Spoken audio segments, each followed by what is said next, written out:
Good afternoon. Today I am going to start from political science. The chapter is constitutional design and the unit is 3.3. Making of the Indian constitution. Like South Africa, India's constitution was also drawn up under very difficult constitution. Like South Africa, you have read that they have made their constitution, same as India also faced a lot of problem during the making of constitution. The making of constitution for a huge and diverse country like India was not very easy. At that time, the people of India were emerging from the status of subjects to that of citizens. That time, people were searching what to do, what to not to do. The country was born through a partition, and that time there was a partition on the basis of religious differences. This was a traumatic experience for the people of India and Pakistan. So that time there was a partition while making the constitution. That time India and Pakistan were dividing.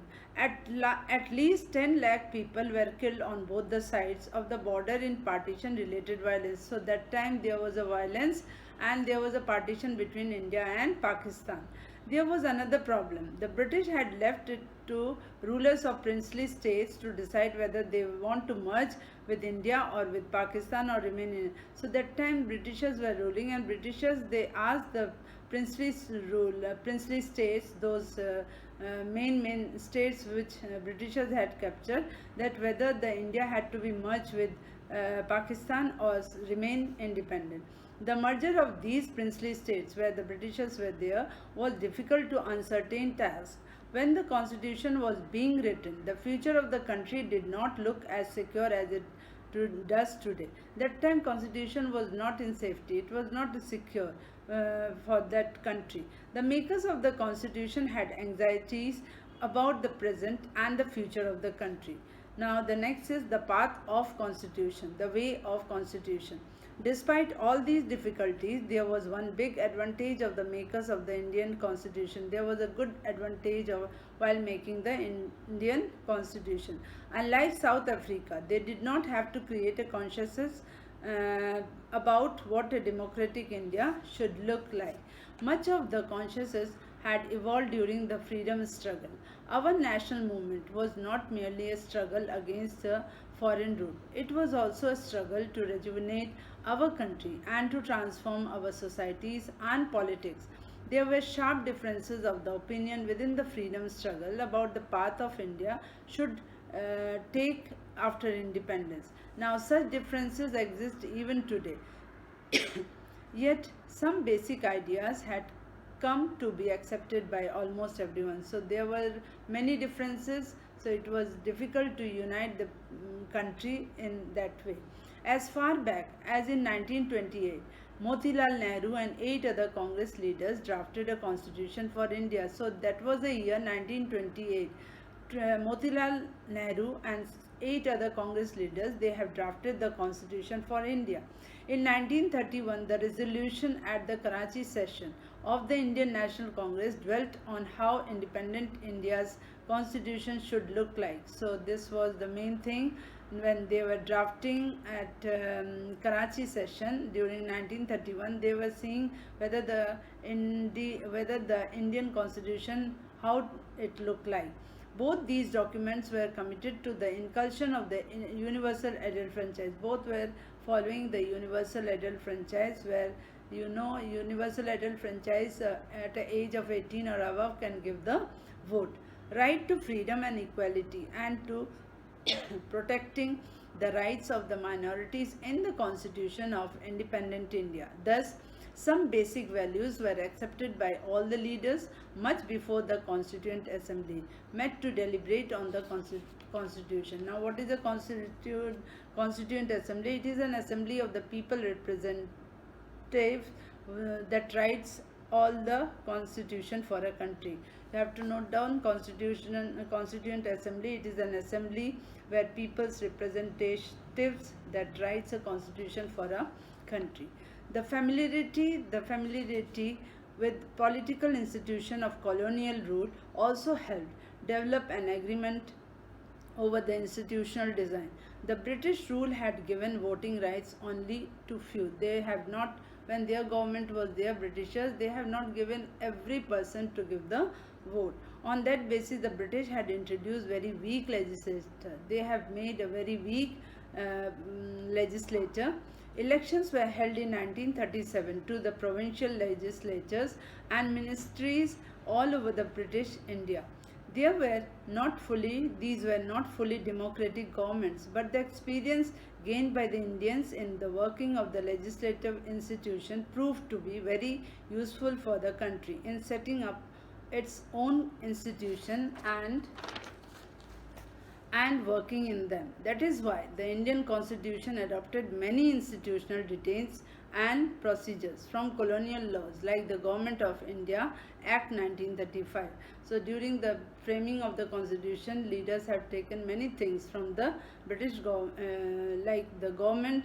That time the colonial laws were there, the Government of Indian Act 1935. Years of thinking and deliberation on the framework of the Constitution had another benefit. Another benefit was there while they were making the Constitution. Our leaders gained a confidence to lead from other countries, but on our own terms. Many of our leaders were inspired by the ideals of French Revolution. So many of the leaders of our India, they have got inspired from the French Revolution. You have read in the history the French Revolution. The practice of the parliamentary democracy in Britain. Now two countries here it's given. The democracy in Britain and the Bill Rights in the US. The socialist revolution in Russia had inspired many Indians to think the shaping a system based on social and so that was the time when when the democracy in Britain were there and the rights in the US. They have followed that. They can take many of the things in social and economic equality. Yet they were not simply imitating what others had done. At each step, they were questioning whether these things suited our country. They have taken the ideas, but they were thinking whether this will suit to the country or not. All these factors contributed to the making of the Constitution. Now next is the Constituent Assembly. I have told you just now the Constituent Assembly. It is an assembly of the people representatives who write on whoever had write the Constitution for a country. The Constituent Assembly, who then were the makers of the Indian Constitution. You will find here very brief sketch of some of the leaders who played an important role in making the Constitution. The drafting of the document called the Constitution was done by an assembly of elected representatives called the Constituent Assemblies. Election to the Constituent Assemblies were held in July 1946. Its first meeting was held in December 1946. Soon after, the country was divided into India and Pakistan. After then, it was divided into two, India and Pakistan. The Constituent Assembly was also divided into the Constituent Assembly of India and that of Pakistan. So Constituent Assembly, it was not only one, it was divided into two, India and Pakistan. The Constituent Assembly that wrote the Indian Constitution had 299 members. You have to underline that in a Constituent Assembly in our country, that time the Constitution had 299 members. The Assembly adopted the Constitution on 26 November 1949, but it came into effect on 26 January 1950. From that day, this day, it was celebrated as a republic. We celebrate as a republic, that is 26 January. Now, why should we accept the Constitution made by this Assembly more than 50 years ago? We have already noted one reason above. The Constitution does not reflect the view of its member alone. Never the Constitution had given any reflection over one member. It expresses a broad consciousness of its time. Many countries of the world have had to rewrite their constitution afresh because of the basic rules were not accepted to all the major social groups or political parties. So it was written again and again, this constitution. In some other countries, the constitution exists as a mere piece of paper. In many of the countries, still the constitution is written on a piece of paper. It has not given to all. No one actually follows it. The experience of our constitution is different. our experience is different in this constitution. Over the last half of the century, several groups have questioned some provision of the constitution, but no large social group or political party has ever questioned the legitimacy of the constitution itself. This is an unusual achievement for any constitution. The second reason for accepting the constitution is that the Constituent Assembly represented the people of India only. They have taken in the Constitution Assembly only the Indian people. That is why the constitution being accepted. There was no other universal adult franchise at that time. That time there was no universal adult franchise. You know, the universal adult franchise at the age of 18 or above who can give the vote. So the Constituent Assembly could not have been chosen directly by all the people of India. So Constituent Assembly had not reached to every person in this country. It was elected mainly by the members of the existing provincial legislature that we mentioned above. Now this ensured a fair geographical share of the members from all the regions of the country. The assembly was dominated by Indian National Congress. That time when there was a constituent assembly, that time the Congress was there, National Congress Party was there, that led India's freedom struggle. But the Congress itself included a variety of political groups and opinions. They were having different members, different opinions and groups, political groups. The assembly had many members who did not agree with the Congress. In social terms too, the assembly represented members from different languages, groups, caste and classes, religions and occupations.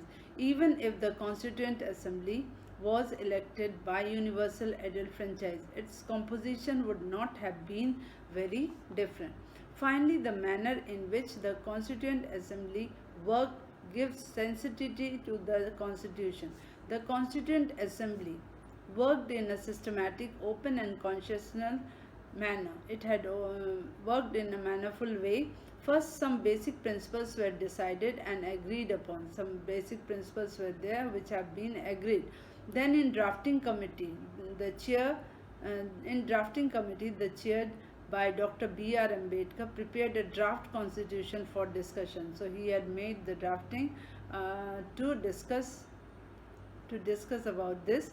Then here it's written, several rounds of thorough discussion took place on the draft constitution clause by clause. More than 2,000 amendments were considered. That times more than 2,000 amendments were considered. The members deliberated for 114 days, spread over 3 years. Now these members were spread to different areas within the 114 days. Every document presented and every word spoken in the Constituent Assembly has been recorded. Everything, whatever been done in this Constituent Assembly, it had been recorded and preserved. These are called Constituent Assembly debates. So such type of thing is known as Constituent Assembly debates. When printed, these debates were 12 bulky volumes. When it was printed, this Constituent Assembly, there were 12 bulky volumes. These debates provide the rationale behind every provision of the Constitution. These are used to interpret the meaning of the Constitution. So you have to keep in mind here some of the terms are given on page number 52. With the red ink it's written. You have to learn the Constituent Assembly is what? It is an assembly of people's representatives that writes the Constitution for a country. So tomorrow I am going to start 3.4.